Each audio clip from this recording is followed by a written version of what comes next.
Hi friends, இன்றைக்கி மதியம் லஞ்சுக்கு நம்ம எல்லா வெஜிடபிள்ஸும் போட்டு நல்ல சாம்பார் பொடி மசாலா எல்லாம் போட்டு நம்ம வந்து கூட்டாஞ்சோறு மாதிரி பண்ணியிருக்கோம்.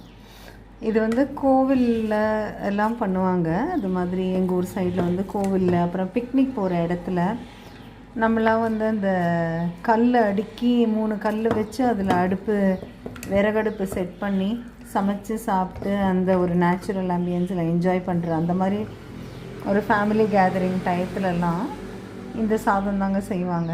ரொம்ப சூப்பராக இருக்கும் டேஸ்ட்டு.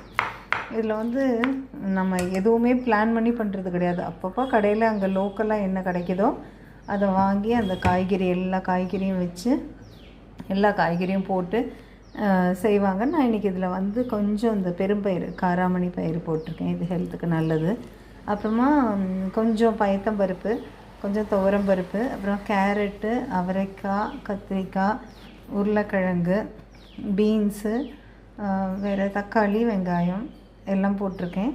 கொஞ்சம் வீட்டில் அரைச்ச சாம்பார் பொடி அது போட்டிருக்கேங்க. அவ்வளோதான். புளி கரைச்சி ஊற்றி சாம்பார் சாதம் மாதிரி தான் வச்சுருக்கேன். அங்கே செஞ்சாலும் இந்த டேஸ்ட்டில் தான் இருக்கும். பட் இன்னும் அங்கே என்னன்னா நமக்கு பாதி விஷயம் நம்ம கையில் இருக்காது. அந்த ஊர் கடைகளில் நமக்கு தெரியாத இடமா இருந்தாலும் சரி, என்ன கிடைக்குதோ அதை வச்சு தான் இது நம்ம செய்வோம். அப்படி செஞ்சு சாப்பிடும்போது அந்த ஆற்றங்கரை ஓரமாக அந்த வாட்டர் டேங்க் ஓரமாக செஞ்சு நம்ம சாப்பிடும்போது அதில் வர்ற ஒரு ஆனந்தமே தனிங்க.